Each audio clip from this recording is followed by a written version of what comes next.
I heard of one lady, in brief summary. She was born in a poverty-stricken village in Maharashtra, India.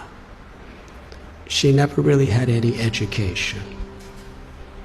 When she was a little girl and wanted to go to school, her family made her take care of the buffaloes. When she was 8 years old, she was married. I think actually she was 9 years old. She was married to a man who was about 30.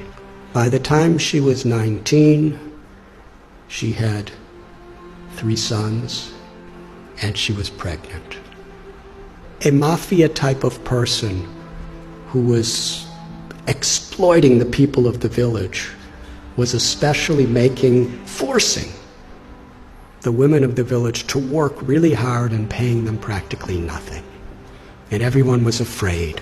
But Sindhutai told the local collector, who was overseeing the police, and that person was stopped from what he was doing. But he was so angry. He went and told Sindhutai's husband a lie. He said, "You are such a fool.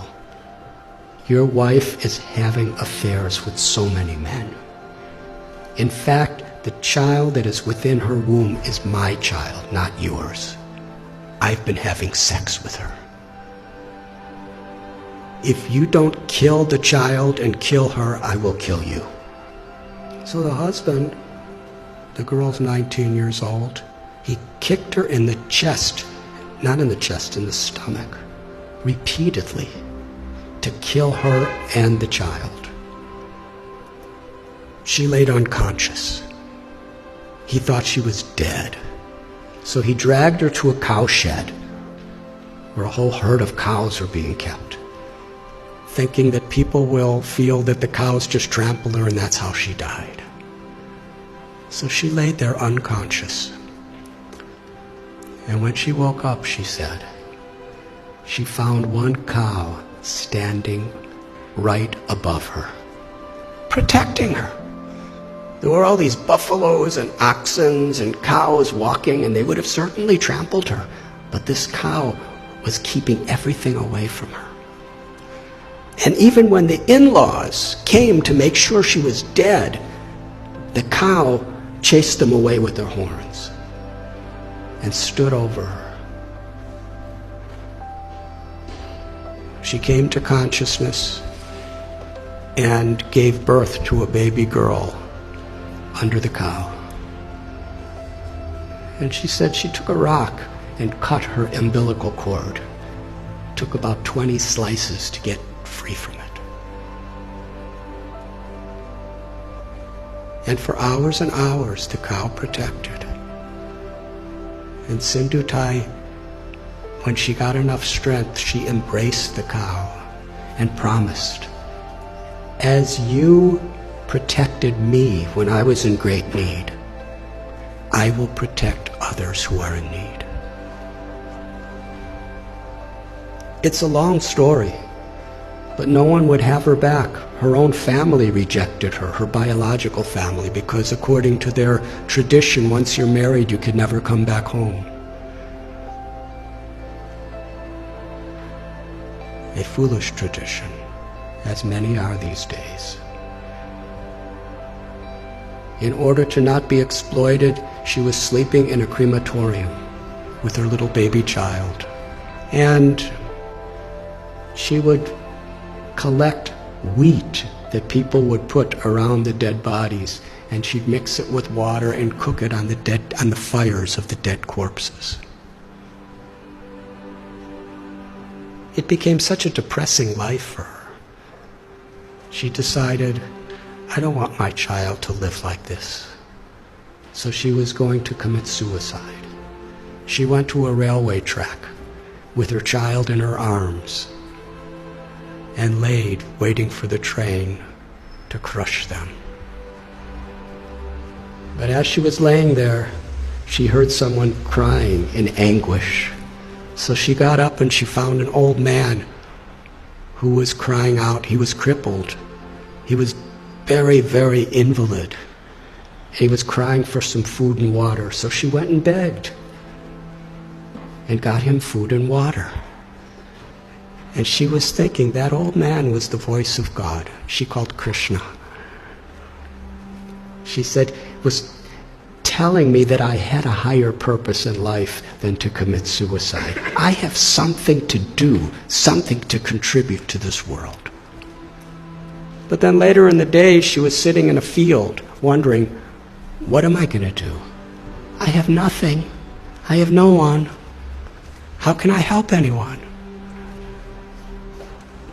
She was under a tree, and she saw that there was a branch of the tree that a woodsman with an axe had violently cut. The branch was just hanging by a single string. But that branch was giving her and her child shade. So she was thinking, this is the answer. However much I have been beaten down, still I could do something for others. So she started going and finding homeless, abandoned, orphan children. And she became their mother, taking care of them. Somehow or other, she learned how to sing really nice, and she begged with her singing, and she provided for them, and somehow or other kept them safe. And after some time, people saw what a difference she was making to so many people that they built an orphanage for her.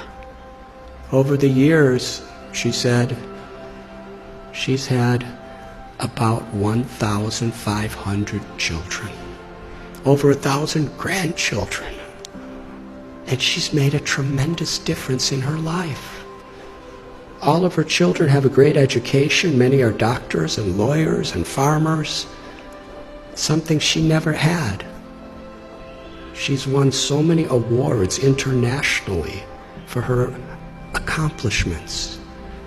But then she explained what the most meaningful and fulfilling thing she ever did in life.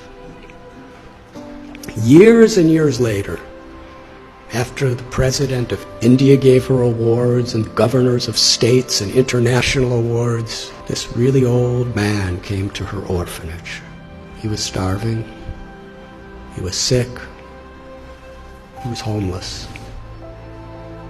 He was asking for shelter. After a few minutes, she recognized this was her ex-husband, the person who tried to murder her maliciously. She said to him, when you left me to die, I was homeless in rags. Now you're homeless in rags, and I have a nice place with so many people. She said the most meaningful thing in her life is she forgave him. And she said, I will give you shelter, but I'm not your wife. I'm your mother. And when people would visit the orphanage, she would introduce him. This is my eldest son, and sometimes he's very naughty. She told a story. It moved me. So at one place, I shared this story, and somehow it was on YouTube. And in her orphanage, someone showed it to her. So she wanted to meet me.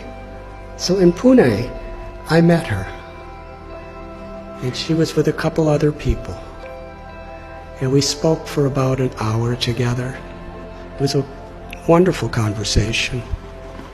And afterward, there was one lady who was sitting next to her, who was just beaming with smiles the whole time, but didn't say much of anything. And when I was just about to leave, Sindhutai said, I want to introduce you to this girl. She's the one who was born under the cow. She's now a medical doctor, and she's taking charge of one of our orphanages. And then she said to me, I consider all of the tragedies in my life to have been gifts to empower me to make a difference to others. She considered it all the grace of God. She said, "My life has been a road with many thorns, but I made friends with those thorns, and my life became beautiful, and I could give beauty to so many other people's lives."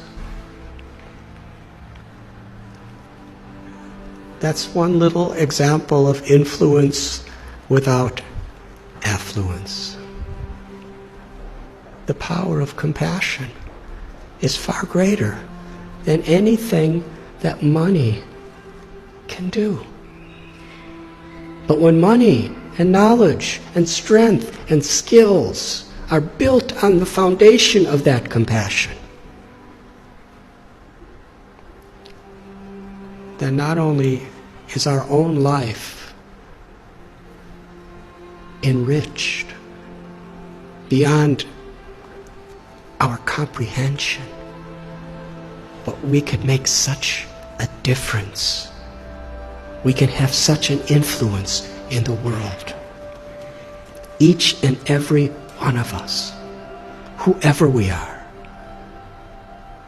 Because everyone is so inherently special. And nothing and no one can take that away from us, as long as we are aware. To be an instrument of compassion, an instrument of grace, is the true influence, beyond affluence. Thank you very much.